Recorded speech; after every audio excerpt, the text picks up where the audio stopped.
3 घंटे पहले आपको बताया था कि आपके जो बीपीएससी के क्वेश्चंस होंगे 67th बीपीएससी और सीडीपीओ के रिलेटेड जो भी आपके डाउट्स है, जो कन्फ्यूजन है, उसको दूर करने के लिए और आपको बताने के लिए कि किस तरह से आपको प्रिपरेशन करनी है मैं आ गया हूँ। और जैसा पहले मैं बताता रहा हूँ कि बुक्स बहुत सारी लेने की ज़रूरत नहीं है। बुक्स अगर देखेंगे तो मैक्सिमम बुक्स जो हो सकती है वो 4 बुक्स ही हो सकती है।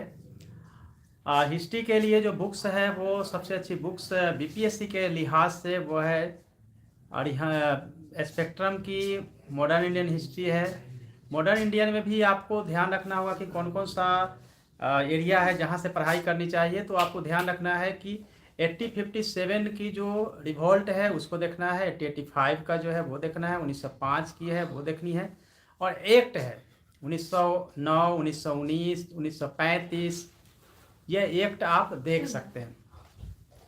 गांधीयन पीरियड जो है, गांधी जी का जो काल है वो सबसे इम्पोर्टेंट है। और मॉडर्न हिस्ट्री में अगर प्रश्न आते हैं उसमें से मैक्सिमम प्रश्न जो होते हैं वो गांधी पीरियड से होते हैं, तो आपको खास तौर से उस पर फोकस करना पड़ेगा। बुक्स सभी अच्छी होती है हिस्ट्री के, लेकिन बुक्स चूँकि आप लोगों ने जो अगर यूपीएससी प्रिपरेशन कर रहे होंगे तो बिपिन चंद्रा की बुक्स आपने रीड किया होगा, बीएल ग्रोवर की बुक और एनसीईआरटी आपने पढ़ा होगा। तो इसके अगर उसको पढ़ लिए हैं तो मैं नहीं कहूँगा कि आप स्पेक्ट्रम का फिर से स्टार्ट करिए, नहीं, बिल्कुल नहीं पढ़ने की ज़रूरत है।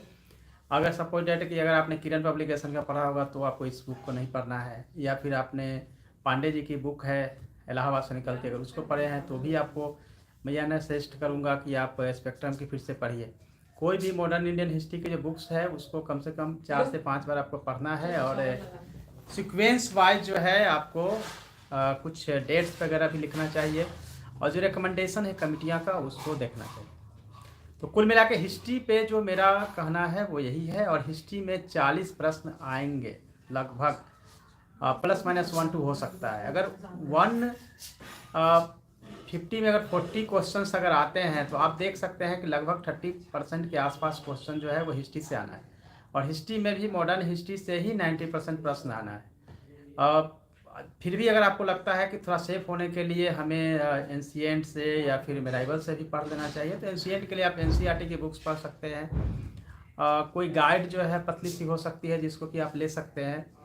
जैसे आप मेरी द्वारा लिखी गई पुस्तक जो मैंने पहले ही बताता रहा था उसमें से देखेंगे तो हिस्ट्री जो है एक ब्रीफली लगभग 30 पेज में दिया गया है। तो एंशिएंट पीरियड, मेराइवल का पीरियड जो है उसको देख सकते हैं। या फिर मेरी पहले वीडियो आई है, तो वीडियो जो पहले आई है उसमें भी दिया गया है कि आप किस प्रकार से कर सकते हैं। आपके कमेंट्स में देख लेता हूं पहले कि कमेंट्स के हिसाब से कोई प्रश्न वगैरह है तो उसको पहले ले लेते हैं।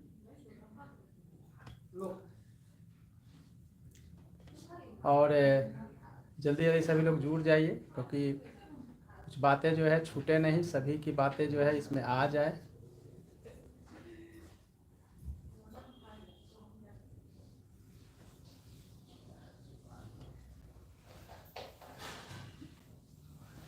तो मेनली जो है वो हिस्ट्री की जो बुक्स मैंने बताया है उसको देखना है। और चूंकि अब समय आप लोगों के पास 2.5 महीना बचा हुआ है, 2.5 महीने में कतई आप नई बुक नहीं टच कर सकते हैं। जो भी बुक्स आपने हिस्ट्री के लिए पढ़ी है उसी को पढ़ना है और बार बार रिवीजन करनी है। रिवीजन में जितनी भी चीज़ें हैं वो आ जानी चाहिए, क्योंकि जितना रिवीजन करेंगे उतना कन्फ्यूजन कम होगा, और जितना कन्फ्यूजन कम होगा उतना आप इजीली जो है वो क्वेश्चन को सोल्व कर सकते हैं।